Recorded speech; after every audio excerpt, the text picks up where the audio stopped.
Hello दोस्तों, नमस्कार। Circle study की दूसरी क्लास में आप लोगों का बहुत बहुत स्वागत है। आज हम हड़प्पा सभ्यता से संबंधित महत्वपूर्ण क्वेश्चंस के बारे में डिस्कस करेंगे। ऐसे क्वेश्चंस जो अभी तक कई एग्ज़ाम्स में पूछे जा चुके हैं, जिनका एसएससी से अन्य एग्ज़ाम से बहुत गहरा रिश्ता रहता है हमेशा। इन क्वेश्चंस की पीडीएफ हम आपको डिस्क्रिप्शन में प्रोवाइड करवा देंगे। चैनल को जिसने अभी तक सब्सक्राइब नहीं किया है वो लोग सब्सक्राइब करें, चैनल को शेयर करें ताकि बहुत से लोग हमारे साथ जुड़ सकें। लगभग 50 क्वेश्चंस के बारे में हम यहाँ डिस्कस करेंगे। तो चलिए शुरू करते हैं हम अपना पहला क्वेश्चन। पहला क्वेश्चन है हमारा, इतिहास के आरंभिक काल को निम्नलिखित में से क्या कहा जाता है। क्वेश्चन दोबारा सुनें। इतिहास के आरंभिक काल को निम्नलिखित में से क्या कहा जाता है। पहला ऑप्शन है पुरापाषाण काल, दूसरा ऑप्शन है मध्य पाषाण काल, तीसरा ऑप्शन है लघु पाषाण काल, चौथा ऑप्शन है नवपाषाण काल। जो इतिहास के आरंभिक काल जो था उसको हम पुरापाषाण काल कहते हैं। क्या कहते हैं? पुरापाषाण काल। पुरापाषाण काल यानी कि हमारा यहाँ पर ऑप्शन ए बिल्कुल सही है। इतिहास के आरंभिक काल को क्या कहा जाता है? पुरापाषाण काल कहा जाता है। ठीक है, नेक्स्ट क्वेश्चन। ये क्वेश्चन देखिए एसएससी 2017 में पूछा गया था। नेक्स्ट क्वेश्चन, भीमबेटका गुफा किस राज्य में है? भीमबेटका गुफा किस राज्य में है?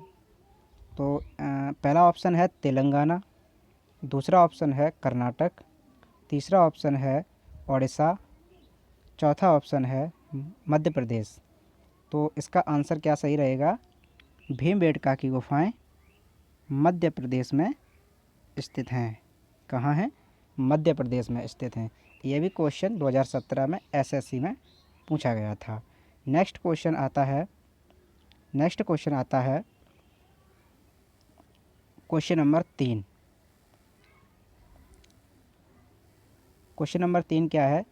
किस काल या युग में पत्थर के औजार सबसे पहले पाए गए थे? क्वेश्चन क्या है? किस काल या युग में पत्थर के औजार सबसे पहले पाए गए थे?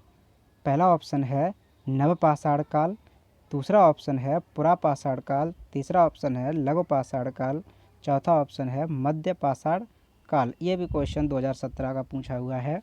तो इसका आंसर क्या रहेगा? इस क्वेश्चन का आंसर हमारा रहेगा बी। क्या रहेगा? बी, पुरापाषाण काल। क्वेश्चन एक बार फिर से देख लें, इसका आंसर है बी। ठीक है, नेक्स्ट क्वेश्चन, क्वेश्चन नंबर 4 की तरफ चलते हैं। क्वेश्चन नंबर 4 है, सिंधु घाटी सभ्यता के शहरों की गलियां थीं। सिंधु घाटी सभ्यता जो थी उसके शहरों की गलियां कैसी थीं? क्वेश्चन नंबर ऑप्शन फर्स्ट है चौड़ी और सीधी, दूसरा तंग और मैली, तीसरा फिसलन वाली, चौथा तंग और टेढ़ी। तो जो एसएससी परीक्षा 2012 में एफसीआई की परीक्षा में ये क्वेश्चन पूछा हुआ है। तो इस क्वेश्चन का आंसर हमारा रहेगा, इस क्वेश्चन का आंसर जो है वो रहेगा ए। क्या रहेगा? ए, चौड़ी और सीधी। सिंधु घाटी सभ्यता के शहरों की जो सड़कें हुआ करती थीं वो सभी सड़कें एक दूसरे को एक विधिवत रूप से काटती थी, 90 डिग्री के एंगल पर काटती थी। ये बात ध्यान रखना है। कैसी थी? चौड़ी और सीधी।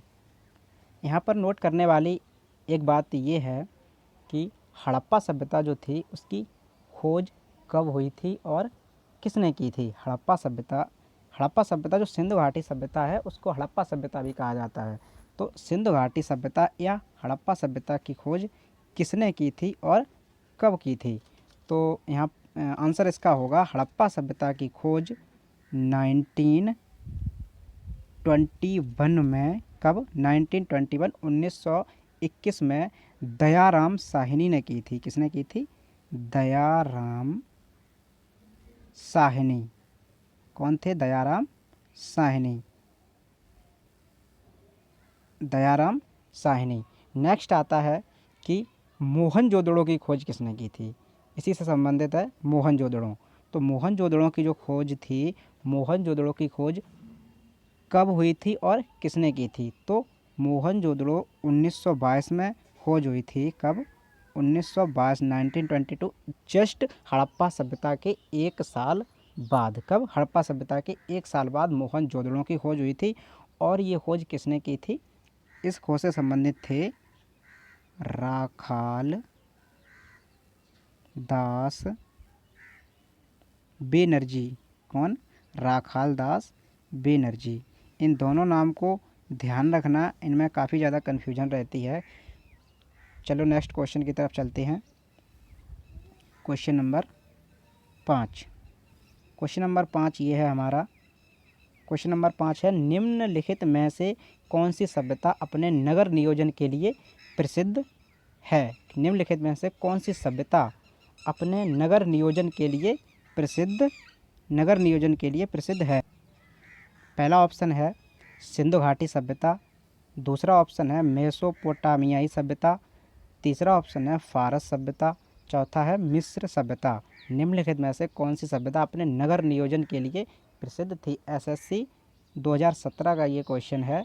तो इसमें आंसर रहेगा हमारा सिंधु घाटी सभ्यता। सिंधु घाटी सभ्यता अपने नगर नियोजन के लिए प्रसिद्ध थी। यहाँ पर नगरों का इतना अच्छा व्यवस्थित क्रम हुआ करता था, इस कारण ये सबसे उस समय की सबसे अच्छी सभ्यता मानी जाती है। चलिए नेक्स्ट क्वेश्चन की तरफ चलते हैं।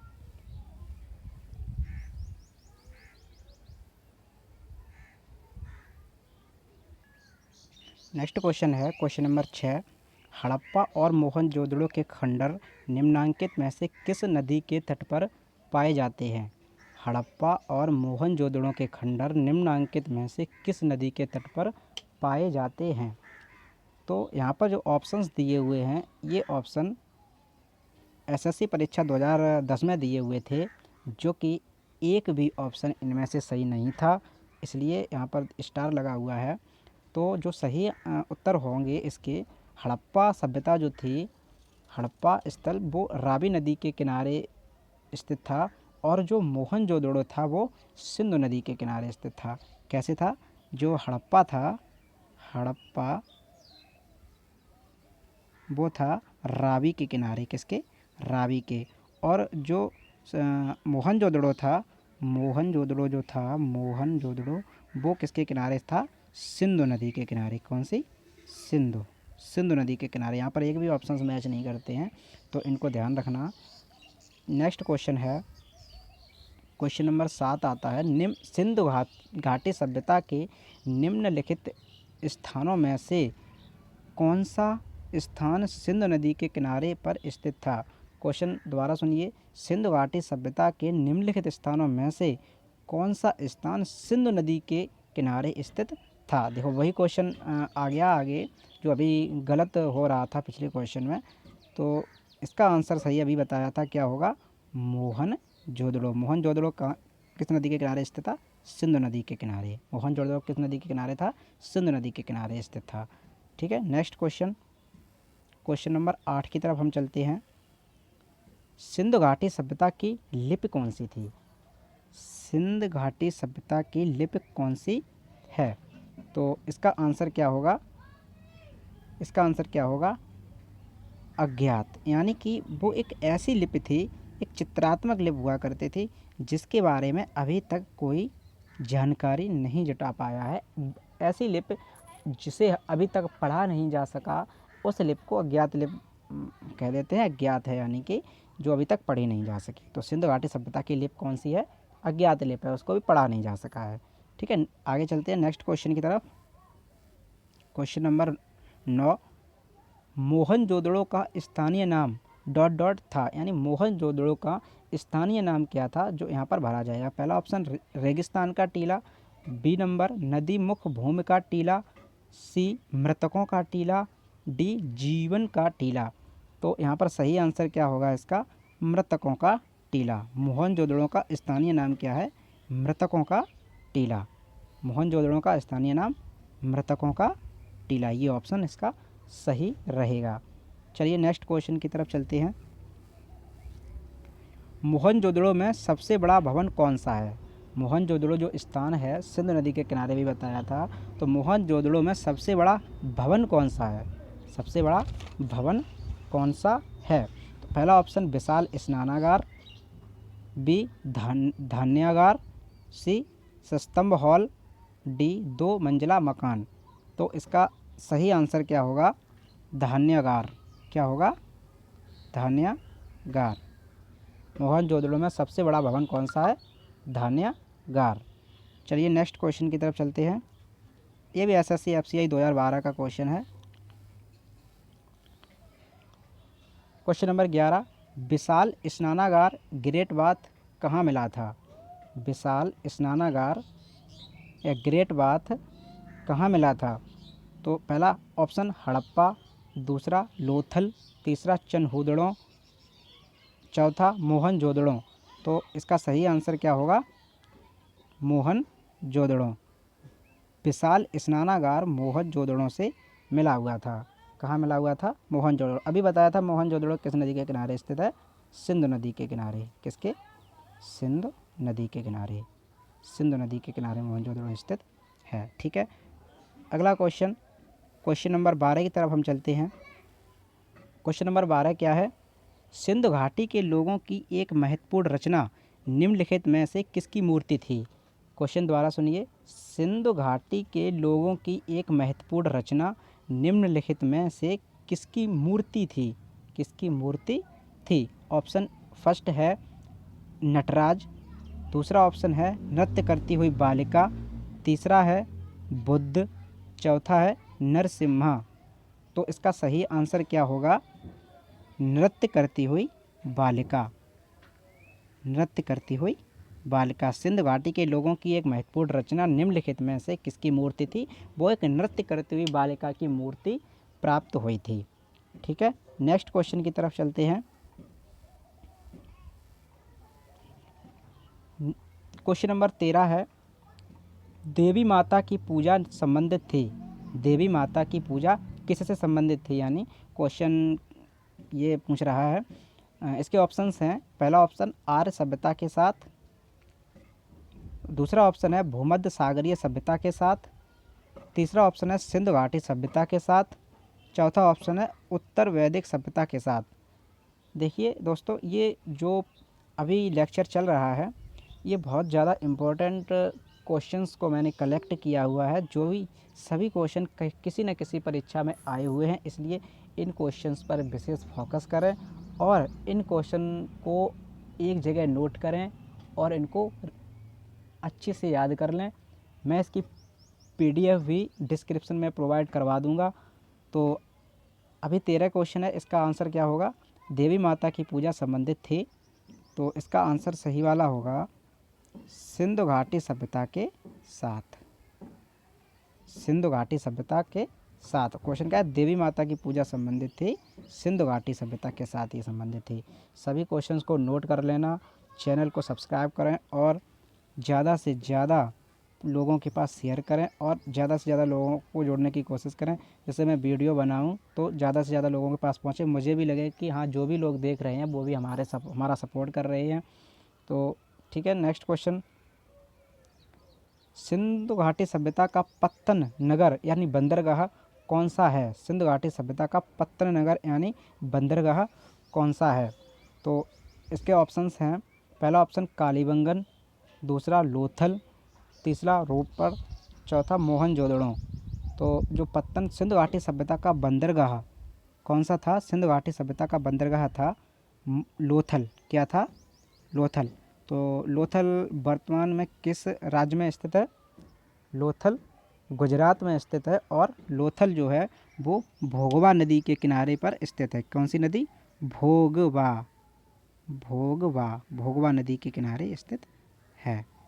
किसके, भोगवा नदी के किनारे स्थित है। इसको याद रखना, काफ़ी बार पूछा गया है कि लोथल किस नदी के किनारे स्थित है, तो भोगवा नदी के किनारे स्थित है। अगला क्वेश्चन, क्वेश्चन 15 है, लोथल नामक स्थान पर निम्नोक्त सभ्यताओं में से किसका जहाजी मालगाड़ था। ऐसी कौन सी सभ्यता थी जिसका पत्तन कह सकते हैं बंदरगाह लोथल नामक स्थान पर था। ये क्वेश्चन पूछ रहा है कि लोथल नामक जो स्थान था वो किस सभ्यता से संबंधित था। तो इसका आंसर सही होगा, अभी पिछले क्वेश्चन में डिस्कस हो चुका है, सिंधु घाटी सभ्यता से संबंधित था और लोथल जो है वो भोगवा नदी के किनारे पर स्थित है। ठीक, अगला क्वेश्चन, क्वेश्चन नंबर 16 की तरफ हम चलते हैं। निम्नलिखित में से कौन सा सिंधु घाटी सभ्यता का एक बंदरगाह शहर माना जाता है। सिंधु घाटी सभ्यता का एक बंदरगाह शहर कौन सा माना है। देखो क्वेश्चन वही है और जो पूछा जा रहा है वो कई तरीके से घुमा घुमा कर क्वेश्चन को पूछा जा रहा है। तो अब वही बात फिर आ गई, सिंधु घाटी सभ्यता का एक बंदरगाह। अब क्वेश्चन का आंसर भी हमें उसी से संबंधित देना है। तो हम जानते हैं 3 बार ये क्वेश्चन अभी डिस्कस हो चुका है।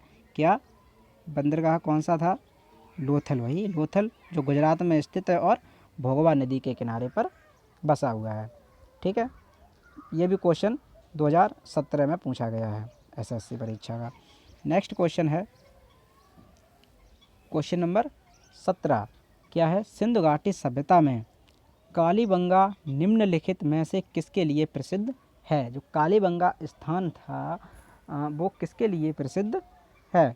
तो ऑप्शन पहला है चट्टान कटौती की वास्तुकला के लिए, यानी चट्टानों से संबंधित जो मूर्तियाँ वगैरह बनाई जाती थी उससे संबंधित है, या दूसरा ऑप्शन है बंदरगाह से संबंधित है, तीसरा ऑप्शन है कपास की खेती, चौथा ऑप्शन है मिट्टी के पात्र।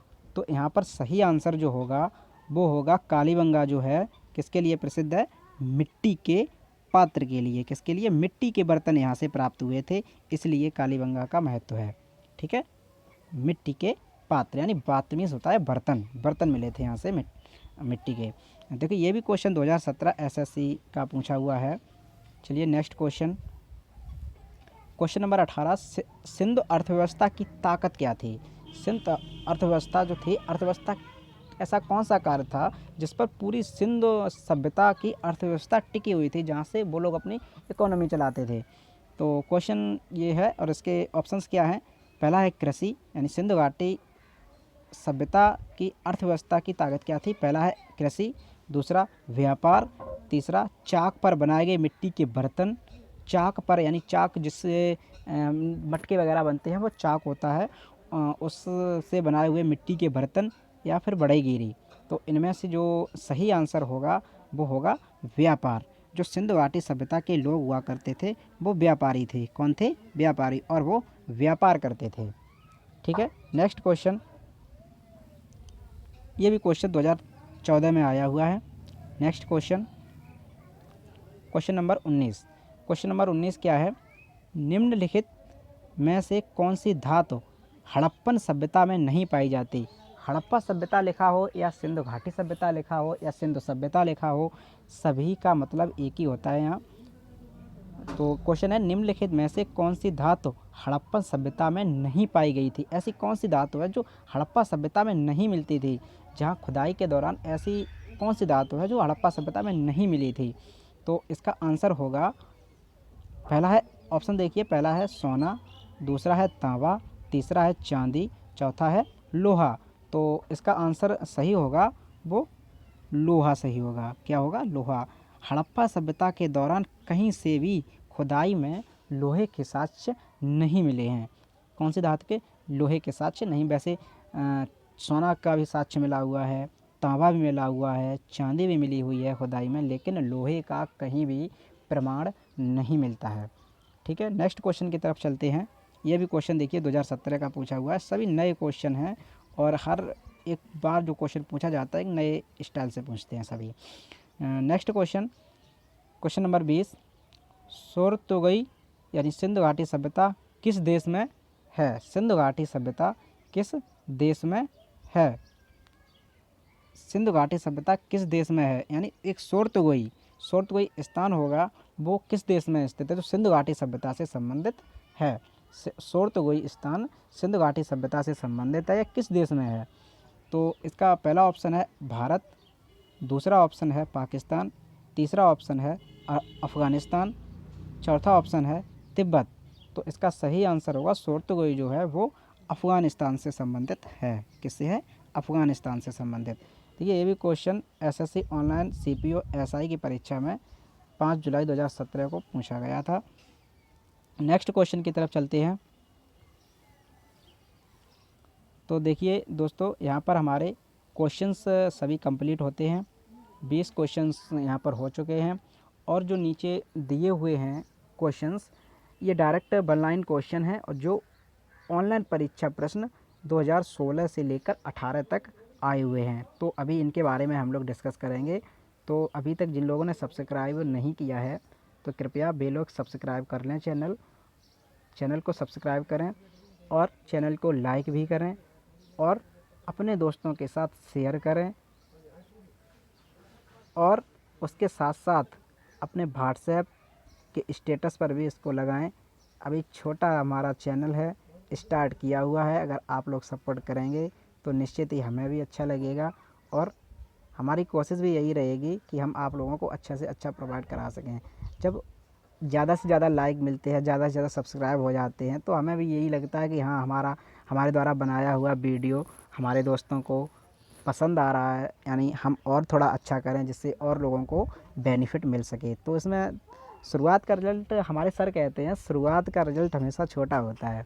तो हम इसी उम्मीद में लगे हुए हैं कि हमारे दोस्तों को अगर अच्छा लगेगा तो ज़रूर सब्सक्राइब करेंगे, लाइक करेंगे। तो आप लोगों से उम्मीद है कृपया सब्सक्राइब ज़रूर करें, लाइक भी करें जिससे हमें थोड़ा मोटिवेशनल मिलता रहे आपसे, आपके लिए अच्छा हम वीडियो बनाते रहें। तो ठीक है, आगे चलते हैं वन लाइन क्वेश्चन की तरफ। क्वेश्चन क्या है? ऑनलाइन परीक्षा के जो क्वेश्चन आए हुए हैं वो क्वेश्चन क्या है? पहला है भीमबेटका बे रॉक शेल्टर्स किसकी तलहटी में स्थित हैं? भीमबेटका के रॉक शेल्टर्स किसकी तलहटी में स्थित हैं? तो इसका आंसर होगा विंध्य रेंज के। किसके? विंध्य रेंज के। भीमबेटका जो है वो विंध्य रेंज की तलहटी में स्थित हैं। किस में है? विंध्य रेंज में। ठीक है, नेक्स्ट की तरफ हम चलते हैं। मध्य प्रदेश में खाली स्थान है, इसमें भरा जाएगा कि गुफाएं मध्य प्रदेश में की गुफाएं पूर्व ऐतिहासिक गुफा चित्रों तथा भित्ति चित्रों का बेहतरीन उदाहरण है। ऐसी कौन सी गुफाएं हैं जिसमें जो मध्य प्रदेश में मिलती हैं और भित्ति चित्रों का एक बहुत बेहतरीन उदाहरण अपना प्रस्तुत करती हैं? तो वो हमारी होंगी भीमबेटका की गुफाएं। कौन सी होंगी? भीमबेटका की गुफाएं। सभी क्वेश्चन आप नोट कर लेना, बहुत अच्छे क्वेश्चंस को मैंने कलेक्ट किया है इस वीडियो में, तो ज़्यादा से ज़्यादा लोगों को भी शेयर कर दें इस बारे में। नेक्स्ट क्वेश्चन है भीमबेटका फिर खालिस्तान है के लिए प्रसिद्ध हैं? भीमबेटका इस खालिस्तान के लिए प्रसिद्ध हैं। यह क्वेश्चन आपसे जब भी परीक्षा में पूछा जाएगा तो ये पूछ देगा कि भीमबेटका की जो गुफाएं हैं वो किसके लिए प्रसिद्ध हैं? भीमबेटका की गुफाएं किसके लिए प्रसिद्ध हैं? तो ऑप्शंस दिए होंगे तो उसमें से आपको कलेक्ट करना है गुफा शैल चित्र। क्या करना है? ये जो भीमबेटका की गुफाएं हैं वो गुफा शैल चित्र के लिए प्रसिद्ध हैं। ठीक है, नेक्स्ट क्वेश्चन आगे चलते हैं। अगला हमारा वन लाइनर क्वेश्चन है किस हड़प्पा कालीन स्थल के भवन निर्माण के लिए कच्ची ईंटों का प्रयोग बहुतायत में किया गया था? ऐसा कौन सा हड़प्पा कालीन स्थल है जिसमें कच्ची ईंटों का प्रयोग किया गया था? तो हमारा उसका आंसर क्या होगा? कालीबंगा। क्या होगा? कालीबंगा। कालीबंगा एक ऐसा स्थल है जहाँ से कच्ची ईंटें बहुत ज़्यादा मात्रा में मिली हुई थी। ठीक है, नेक्स्ट क्वेश्चन की तरफ चलते हैं। किस नवपाषाणिक स्थल से गर्त निवास के प्रमाण मिलते हैं? गर्त निवास के प्रमाण मिलते हैं तो उसका आंसर सही होगा बुर्जहोम से। किससे? बुर्जहोम। बुर्जहोम एक स्थल था, वहाँ से गर्त निवास के प्रमाण मिलते हैं। ये क्वेश्चंस आए हुए हैं तो इनकी लैंग्वेज पे विशेष ध्यान देना। लैंग्वेज ही हमेशा घुमाकर पूछी जाती है क्वेश्चन में और उसी में हम लोग फंस जाते हैं, तो लैंग्वेज पे विशेष ध्यान देना है। नेक्स्ट है पुरातात्विक अवशेष के रूप में काले रंग की चूड़ियाँ, फिर आगे लिखा हुआ है अग्निकुंड, हल से जुते हुए खेत, युगल समाधान में से कौन से तत्व कालीबंगा से नहीं प्राप्त किए गए? तो ऐसे इनमें से जो ऑप्शंस दिए हुए हैं, काले रंग की चूड़ियाँ दी, फिर अग्निकुंड दिया, हल से जुते हुए खेत, युगल समाधान, इनमें से ऐसा कौन सा ऑप्शन है जो कालीबंगा से प्राप्त नहीं हुआ था। तो इसमें सही होगा युगल समाधान। युगल समाधान मतलब बहुत से ज़्यादा शवों को दफनाया गया था, एक बहुत से ज़्यादा एक ही जगह पर एक बहुत ज़्यादा मात्रा में कई शवों को दफना दिया जाता था, तो वो युगल समाधान हमें कालीबंगा से प्राप्त नहीं हुआ था। नेक्स्ट क्वेश्चन आगे चलते हैं। लोथल, दैमाबाद, सुरकोतड़ा, धौलावीरा में से कौन सा हड़प्पा कालीन स्थल गुजरात में स्थित नहीं था? ऐसा इन ऑप्शंस में से एक ऐसा स्थल होता है ये जो गुजरात में स्थित नहीं है, तो उसका आंसर क्या होगा? दैमाबाद। दैमाबाद जो था वो गुजरात में स्थित नहीं है। दैमाबाद गुजरात में स्थित नहीं है। दैमाबाद किस राज्य में है? तो ये महाराष्ट्र में नहीं है, सॉरी ये महाराष्ट्र में है, गुजरात में स्थित नहीं है, महाराष्ट्र में है ये।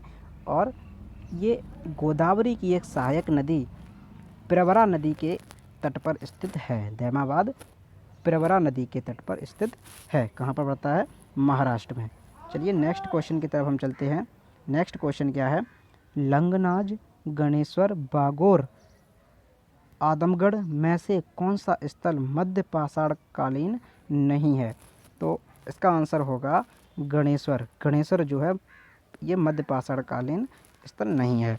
नेक्स्ट क्वेश्चन की तरफ चलते हैं। सिंधु घाटी सभ्यता का कौन सा प्राचीन शहर अपने बंदरगाह के लिए प्रसिद्ध था? देखिए क्वेश्चन कितने तरीके से पूछा गया है, और कम से कम इस लोथल क्वेश्चन से लोथल वर्ड से 4 क्वेश्चन 5 हम लोग कर चुके हैं, और हर बार एक नई लैंग्वेज के साथ। तो इस क्वेश्चन को भी ध्यान रखना, इसकी लैंग्वेज ध्यान रखना किस तरह पूछ सकता है। ठीक है, नेक्स्ट क्वेश्चन की तरफ चलते हैं। लोथल नगर किस नदी की उपनदी के किनारे पर बसा था?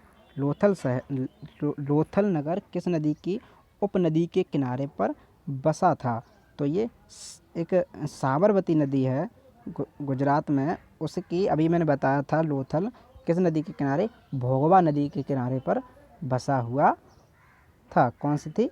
भोगवा नदी। देखिए अब इसने दूसरे तरह से अगला क्वेश्चन लोथल पर पूछ लिया कि साबरमती की तो नदी है, वो उपनदी है साबरमती की, तो वो भी क्वेश्चन हमें याद रखना है। ठीक है, नेक्स्ट है हड़प्पा कालीन स्थलों में अभी तक किस धातु की प्राप्त नहीं हुई? तो उसी हिसाब से अगला क्वेश्चन देखो यहाँ पर पूछा हुआ है, तो किसका प्राप्त नहीं हुआ? लोहा का कोई भी साक्ष्य हमें नहीं मिला था वहाँ से। नेक्स्ट क्वेश्चन, सिंधु घाटी सभ्यता का कौन सा एक स्थान रावी नदी के किनारे पर स्थित था? हड़प्पा किस नदी के किनारे पर स्थित था? रावी नदी के किनारे पर स्थित था। और हड़प्पा जो था उसकी खोज किसने की थी? दयाराम साहनी ने खोज की थी। कब की थी? 1921 में। किसने? दयाराम साहनी ने। तो इसका आंसर क्या होगा? हड़प्पा। ठीक है, नेक्स्ट क्वेश्चन आगे चलते हैं। सिंधु घाटी सभ्यता का कौन सा एक स्थान रावी नदी के किनारे पर स्थित था? ये शायद पिछला ही क्वेश्चन था। हाँ ठीक है, ये तो हो ही चुका है, इसका answer Harappa. Next question, Sindhu घाटी सभ्यता की लिपि है या थी? ऐसी कौन सी लिपि थी जो सिंधु घाटी सभ्यता से संबंधित थी? अभी क्वेश्चन जो अभी पीछे हम लोगों ने किया था, तो अज्ञात लिपि थी, यानी उस लिपि को अभी तक पढ़ा नहीं जा सका है। तो इसका आंसर यह अभी भी अपठित है। ये लैंग्वेज यानी ये लिपि जो है अभी तक पढ़ी नहीं जा सकी। ठीक है, नेक्स्ट क्वेश्चन, लघु पाषाण क्या होते हैं? लघु पाषाण क्या होते हैं? लघु पाषाण क्या होते हैं? इसका मतलब क्या है? पत्थर के औजार। क्या है? पत्थर के औजार। ठीक है, नेक्स्ट क्वेश्चन की तरफ चलते हैं। हड़प्पा कालीन स्थल रोपड़ नदी के किनारे स्थित था। हड़प्पा कालीन स्थल हड़प्पा कालीन स्थल है रोपड़ है, वो किस नदी के किनारे पर स्थित था? तो रोपड़ जो स्थल था वो सतलज नदी के किनारे पर स्थित था। कौन सी? सतलज नदी। ठीक है, नेक्स्ट क्वेश्चन, हड़प्पा, मोहनजोदड़ो तथा लोथल में सिंधु सभ्यता का कौन सा स्थान भारत में स्थित है? ये देखो 3 दिए हुए हैं यहाँ पर, एक हड़प्पा दिया हुआ है, एक हड़प्पा स्थल, एक मोहनजोदड़ो स्थल दिया हुआ है, एक लोथल दिया हुआ है। सिंधु सभ्यता का कौन सा स्थल भारत में स्थित है? तो अभी देखो हम लोगों ने अभी ये लोथल वर्ड फिर आ गया यहाँ, तो क्या है कि लोथल जो है वो गुजरात में स्थित है, और मोहनजोदड़ो ये अफ़गानिस्तान में पड़ता है। अभी एक मिनट,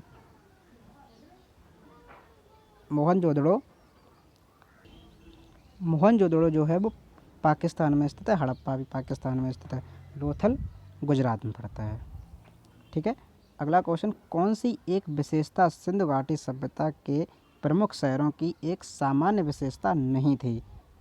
तो सिंचाई की नहरें, ये इसकी एक कोई सामान्य व्यवस्था नहीं थी। ठीक है, नेक्स्ट क्वेश्चन की हम चलते हैं। हड़प्पा सभ्यता के लोग यहाँ डॉट डॉट थे, कौन थे? शहरी लोग थे। वो कौन थे? शहरी लोग। और इनका काम क्या था? इनकी इकोनॉमी, अर्थव्यवस्था का जो किस पे डिपेंड होती थी इनकी अर्थव्यवस्था? ये लोग व्यापारी हुआ करते थे। ठीक है, नेक्स्ट क्वेश्चन, सिंधु घाटी सभ्यता में धोलावीरा स्थल भारत के किस राज्य में स्थित है? सिंधु घाटी सभ्यता में धोलावीरा स्थल भारत के किस राज्य में स्थित है? गुजरात में। कहाँ पर स्थित है ये? गुजरात में स्थित है, कच्छ का रण में। धोलावीरा कहाँ पड़ता है? गुजरात में पड़ता है। ठीक है, नेक्स्ट क्वेश्चन की तरफ चलते हैं। सिंधु घाटी सभ्यता के स्थानों, कौन कौन से स्थान? धोलावीरा, मोहनजोदड़ो, चनहौदड़ो तथा हड़प्पा में से किसे सिंध का मरुस्थल के रूप में जाना जाता है? देखिए, एक नया वर्ड यहाँ पर क्रिएट कर दिया है, सिंधु का मरुस्थल।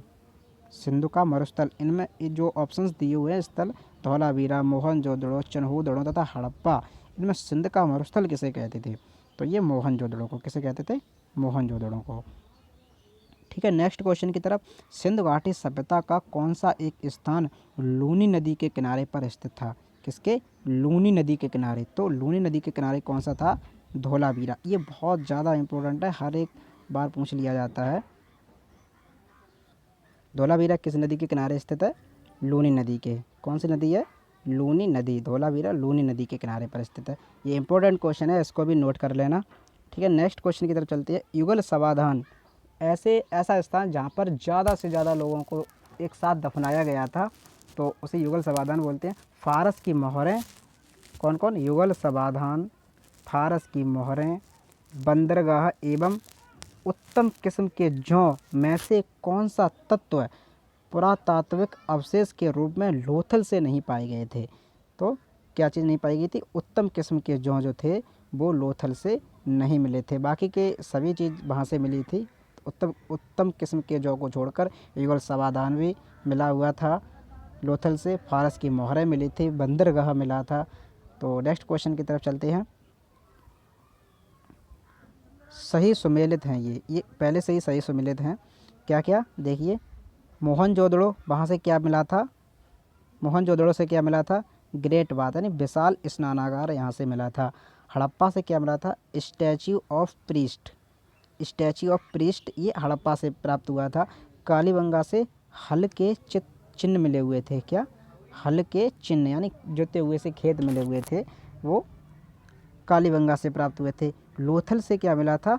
पत्तन मिला था। लोथल से पत्तन मतलब बंदरगाह। लोथल से क्या मिला था? बंदरगाह। तो इनको याद रखना क्या क्या कहाँ से मिला हुआ था। नेक्स्ट क्वेश्चन की तरफ चलते हैं। मोहनजोदड़ो में सबसे बड़ी इमारत कौन सी है? मोहनजोदड़ो में सबसे बड़ी इमारत कौन सी है? तो ये क्या होगी? Great granary. Great granary. Next की तरफ चलते हैं। सिंधु घाटी की सभ्यता के लोग किसकी पूजा करते थे? सिंधु घाटी सभ्यता के जो लोग थे वो किसकी पूजा करते थे? तो वो पशुपति की पूजा करते थे। किनकी? पशुपति की। ठीक है, नेक्स्ट क्वेश्चन। पुरालेख शास्त्र किसका अध्ययन है?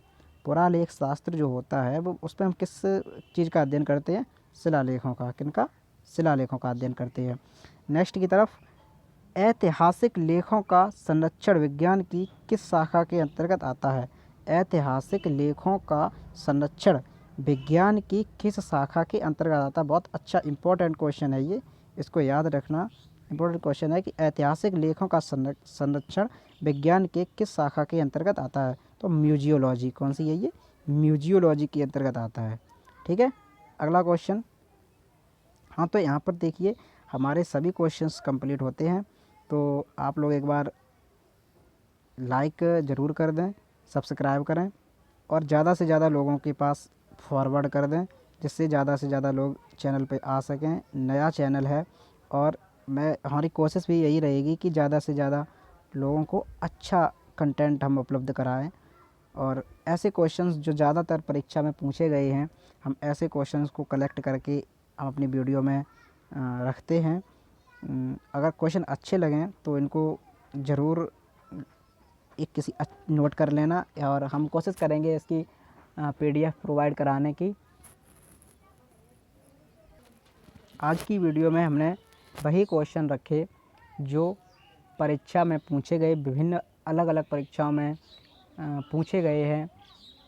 ज़्यादातर हमारी कोशिश भी यही रहेगी हमेशा कि वही क्वेश्चन हम अपने वीडियो में रखें जो परीक्षा में आते रहते हैं। तो आज के सभी क्वेश्चंस लिख लेना और इनको एक जगह बढ़िया से रिवाइज़ कर लेना, और चैनल के बारे में भी आप लोग ज़रूर थोड़ी हमारी हेल्प करना और लोगों को ज़्यादा से ज़्यादा जोड़ना। आपसे यही उम्मीद है, हमारी हेल्प भी करिए साथ साथ और आप भी अपना स्टडी करिए। तो सर्कल स्टडी हमेशा आपके साथ।